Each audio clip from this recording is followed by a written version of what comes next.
జై ఎవరా నువ్వు?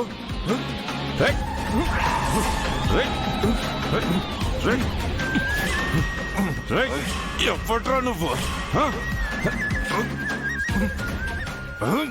ఎవడ్రా నువ్వు? ఎవడ్రా?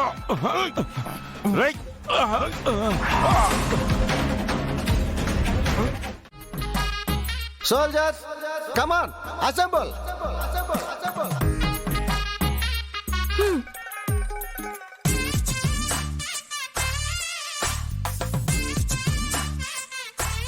అంజు పాప ఇంకొంచెం స్లోగా నడువమ్మా, నేలకు నొప్పి పుడుతుందేమో. ఏంటి కామెడీయా? ఒకప్పుడు సీరియసే, నీ పక్క నుండి కమెడీని అయిపోయా. పంచుల తర్వాత ఎద్దు కానీ పనేంటో చెప్పు, అవతల మాకు చాలా పనులున్నాయి. మీ పనులన్నీ చూసుకోవడానికి ఒక కేర్ టేకర్ వస్తున్నారు.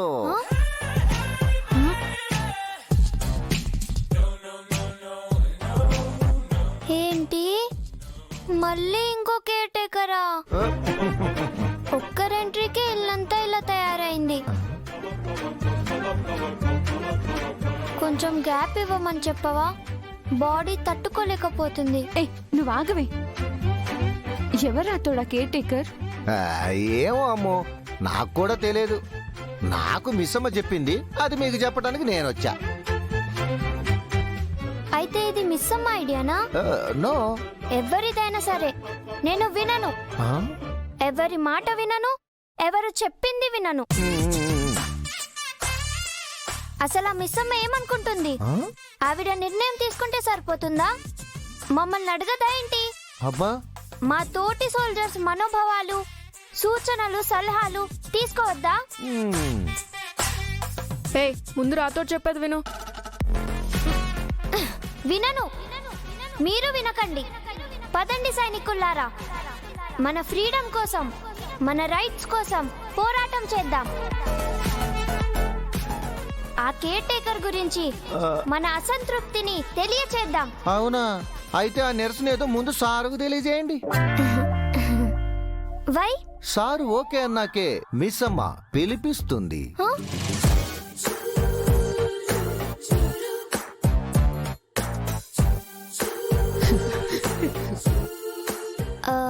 ఇలాంటి డిస్క్లైమర్స్ ముందిచ్చి తర్వాత డిస్కస్ చేయాలి, ఓకేనా?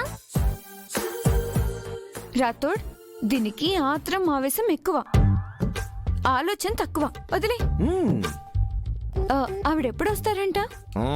ఇవ్వాలే, ఇంకా సేపట్లో వస్తున్నారు.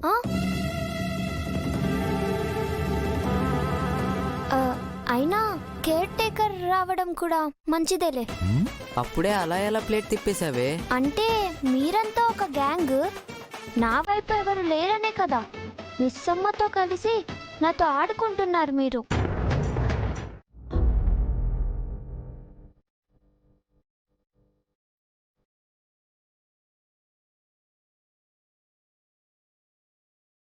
అనామిక, టిఫిన్ చేద్దాం పదా. నాకు ఆకలిగా లేదన్నయ్య, మీరు తినండి.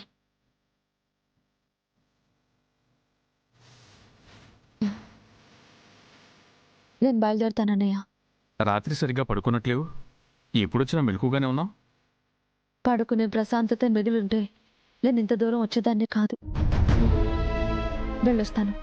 అనామిక, జాబ్ ఇంటర్వ్యూకి వెళ్తున్నావు కదా, గుడికి వెళ్ళు.